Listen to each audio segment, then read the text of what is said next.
बिस्मिल्लाहिर्रहमानिर्रहीम। अस्सलामु अलैकुम नाज़रीन व सामीन, आप सबको वन उर्दू स्टोरी पर खुश आमदीद कहते हैं। हमारी आज की सबक आमोज़ कहानी का उन्वान है रिज़्क़ खुद चल कर आता है। आप सबसे इल्तमास है कि इस कहानी को आखिर तक सुनिएगा ताकि इसमें जो पोशीदा सबक है वो आप तक सही तरह पहुंच सके। तो चलिए कहानी का आगाज़ करते हैं।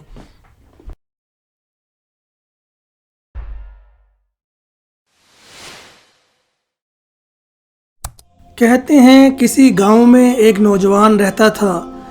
पढ़ाई लिखाई जब ख़त्म हुई तो वालिदैन ने नौकरी के लिए दबाव डालना शुरू कर दिया। कई महीने वो नौकरी की तलाश में फिरता रहा लेकिन कहीं नौकरी ना मिली। एक दिन थक हार कर ख़ुद से बोला, रिज़्क़ तो अल्लाह ताला की ज़ात ने देना है, अब मैं नौकरी की तलाश में नहीं फिरूंगा बल्कि सुकून से ज़िंदगी गुजारूंगा। अल्लाह रज़ाक है तो घर बैठे ही रिज़्क़ दे देगा। इसी सोच के साथ ये जवान सुबह की सैर के लिए निकला। सैर के बाद गांव के करीब से गुजरने वाली नहर के किनारे जाकर बैठ गया। अभी बैठे 15 मिनट ही हुए थे कि देखा एक पत्ता नहर में नीचे की तरफ बहता हुआ आ रहा है। छलांग लगाकर पत्ता पकड़ लिया तो क्या देखता है कि पत्ते पर 2 नान और इन पर हलवा पड़ा हुआ था। वाह खुदाया, वाकई रिज़्क़ तो खाने वाले तक खुद पहुंचता है। हलवा खाया, बहुत लजीज था। पेट भर कर वापस घर आ गया। ज़ोहर के बाद फिर नहर किनारे चला गया। एक बार फिर हलवा और नान पत्ते पर नज़र आए, उठाए और खा लिए। मगरिब की नमाज के बाद फिर नहर किनारे चला गया। इस बार भी वही हुआ। वाह, रात के खाने का इंतज़ाम भी हो गया। अब रोज़ाना फज्र, ज़ोहर और मगरिब की नमाज के बाद नहर किनारे जाकर बैठ जाता और बिला नागा नान और हलवा मिल जाते।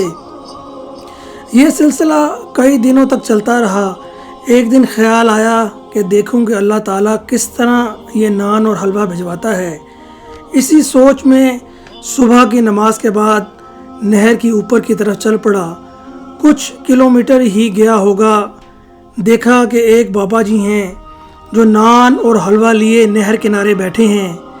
करीब जाकर देखा तो बाबा जी नान के अंदर हलवा रखते और फिर इस गरम गरम हलवे से अपनी टांग पर निकले एक फोड़े को टकोर करते। फिर एक पत्ते पर नान और हलवा रखकर नहर में बहा देते। जवान का दिल एकदम ख़राब होना शुरू हो गया। उबकाइयाँ आने लगी।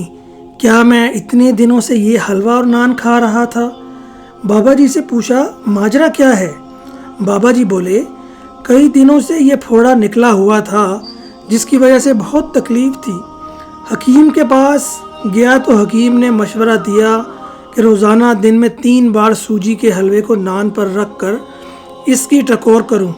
सो मैं फजर, ज़ोहर और मगरिब के बाद इधर आ जाता हूं। नान और हलवे की टकोर के बाद नान और हलवे को पत्ते पर रख कर नहर में बहा देता हूं ताकि ख़राब होने के बजाय चरिंद परिंद और मछलियाँ ही खा लें। तो नाज़रीन, हमें इस कहानी से ये सबक मिलता है कि बेशक अल्लाह रज़ाक है, रिज़्क़ अल्लाह ही ने देना है। जो मेहनत करते हैं इन्हें पाक और साफ़ रिज़्क़ मिलता है। जो काहिली में वक्त गुजारते हैं और हालात के सामने हथियार डाल देते हैं, रिज़्क़ तो इन्हें भी मिलता है मगर वो रिज़्क़ जिसमें कराहत और गंदगी हो। अल्लाह ताला से दुआ करते हैं कि अल्लाह ताला हम सबको हलाल रिज़्क़ कमाने और खाने की तौफ़ीक अता फ़रमाए, आमीन। तो इसी के साथ आज की इस कहानी का इख्तिताम होता है।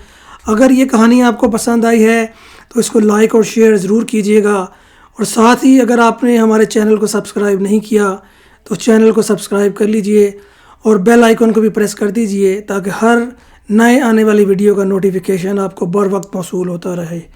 तो चलिए मिलते हैं फिर नेक्स्ट वीडियो में, तब तक के लिए अल्लाह निगहबान।